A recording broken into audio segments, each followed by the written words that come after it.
নমস্কার বন্ধুরা, অন্নপূর্ণা হেসেলের আরও একটি নতুন ভিডিওতে আপনাদের সবাইকে স্বাগত। কুমড়োর ছক্কা খেতে খেতে যখন আমি একদম বোর হয়ে যাই, তখন আমি এইভাবে কুমড়োর তরকারি রান্না করে নিই। তো এই যে দেখুন, এখানে আমি কালো জিরে, কাঁচা লঙ্কা আর কিছুটা পরিমাণ রসুন বেটে নিচ্ছি। তো এই কালো কুমড়োর চচ্চড়ি খেতে কিন্তু অসাধারণ লাগে।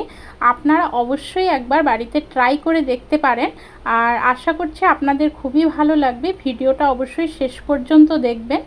তো যাই হোক, এবার দেখুন কিছুটা পেঁয়াজও কুচিয়ে নিয়েছি। আর এবার আমি কড়াটা গরম করে নেব। কড়াটা গরম করে কড়াতে সর্ষের তেল দিয়ে দিচ্ছি। তেলটা গরম হয়ে এলে তারপর এর মধ্যে সামান্য একটুখানি কালো জিরে আর দুটো ছেঁড়া কাঁচা লঙ্কা দিয়ে সামান্য পুটপুট করে ফোটা পর্যন্ত অপেক্ষা করব। আর তারপরে আমি এর মধ্যে দিয়ে দেব কুচিয়ে রাখা পেঁয়াজটা। পেঁয়াজটা ভালো করে ভেজে নিতে হবে।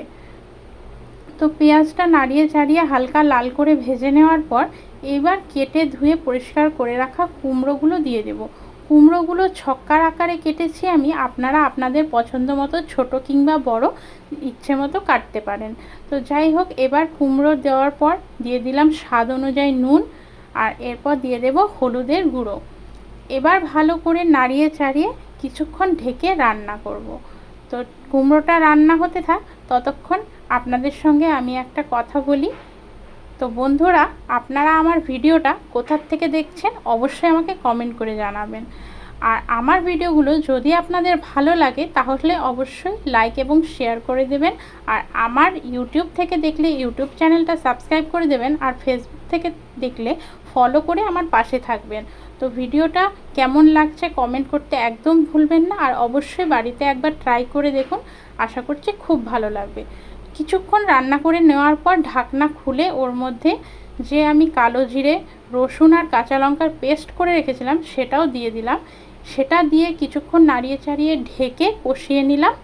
এবার দেখে নেব কুমড়োটা সেদ্ধ হয়েছে কিনা। যদি কুমড়োটা সেদ্ধ হয়ে যায় তাহলে দরকার নেই, আর যদি কুমড়োটা সেদ্ধ না হয়ে থাকে তাহলে কিছুটা পরিমাণ জল দিয়ে আবার নেড়ে ছেড়ে ভালো করে ঢেকে দিতে হবে। তারপর বেশ কিছুক্ষণ রান্না করার পর ঢাকনা খুলে আমরা চেক করে নেব কুমড়োটা দেখুন সেদ্ধ হয়ে গেছে।